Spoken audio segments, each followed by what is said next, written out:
আসসালামু আলাইকুম রহমতুল্লাহি বরকাতুহ। পেয়ারা হাজিরিন, ভাইরা আমার, বন্ধুরা আমার ও পর্দার আড়ালের মা ও বোনেরা, আজকে আমি সহিহ বুখারী শরীফের উজু অধ্যায় থেকে 137 নম্বর হাদিস নিয়ে আপনাদের সামনে আলোচনা করব।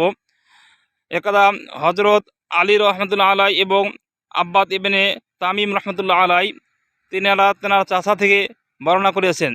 তিনি বলেছেন যে নবী করিম সাল্লাল্লাহু আলাইহি সাল্লামের কাছে এক ব্যক্তি সম্পর্কে জিজ্ঞাসা করা হলো, বলে, ইয়া রাসূলুল্লাহ, ওই ব্যক্তিটা বলেছে যে তেনার নামাজের মধ্যে যেন কিছু হয়ে গিয়েছে, উজু মনে হয় নষ্ট হয়ে গেছে, এরকম সন্দেহ করিয়েছে।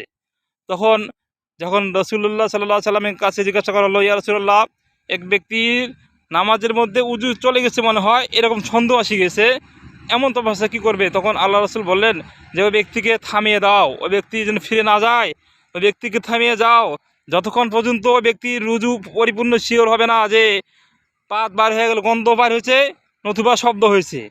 আমাদের বায়ু যেটা বায়ুতে বার হয়ে যে গন্ধ যদি নাকে লাগে, বুঝবে যে উজু নষ্ট হয়ে গেছে, নতুবা শব্দ হয়ে গেছে। দুইটা কারণ যে স্পষ্ট হলে বুঝতে হবে তার উজু নষ্ট হয়ে গেছে। দুইটা কারণ স্পষ্ট না হওয়া পর্যন্ত উজু নষ্ট হয় নাই।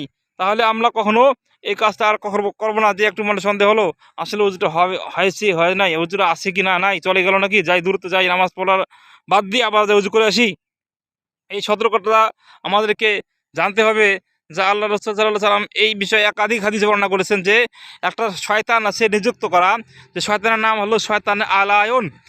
যে শয়তানের কাজ হলো মানুষ যখন উজু করে মসজিদে যায় বা ঘরে যায় নামাজ পড়ার জন্য আল্লাহু আকবার বলে নিয়াত বাঁধে, ওই সময় মানুষের অন্তরের মধ্যে একটা ঘূর্ণয়ন পাক শয়তানের চক্র দিয়ে থাকে, এই বুঝি উজু নষ্ট হয়ে গেল, এই বুঝি উজুটা নষ্ট হয়ে গেল, এই আমার নামাজটা উজুটা ঠিক আছে না নাই। তারপর আর একটা জিনিস মাঝে মাধ্যমে চিন্তা দিয়ে থাকে, আমরা সাধারণত যতগুলো কাজ কর্ম দুনিয়াতে যতগুলো করি না কেন সব কিছু ভুলে যায়, কিন্তু নামাজের মধ্যে যখন দাঁড়াই সারা বিশ্বে যতগুলো কাজ কর্ম সবগুলো নামাজের মধ্যে আসে, মুহূর্তের মধ্যে হাজির হয়ে যায়। কেন হাজির হয়ে যায় জানেন ভাইরা আমার? আমরা কেউ জানি না। আসলে তার মেন বিষয়টা আপনাদের জানাই দেই। এই যে শয়তান আলায়ন নামে শয়তান, এই শয়তানের কাজ হলো ওটাই যে আপনাদের কাছে, আপনাদের মাথার মধ্যে, মেমোরির মধ্যে সে আমাদের তাদের মসজিদের বাইরে থেকে দৃষ্টি দেয়, আপনাদের ঠিক মগজের মধ্যে দৃষ্টি দেওয়ার ফলে আপনাদের মেমোরিতে সেট হয়ে যায়, দুনিয়া যতগুলো কাজকর্ম যা আছে সবগুলো ভিডিও আকারে আপনারা দেখতে পারেন। এই জন্য আমরা ওই শয়তানের ওয়াসওয়াসা থেকে বিরত থাকবো।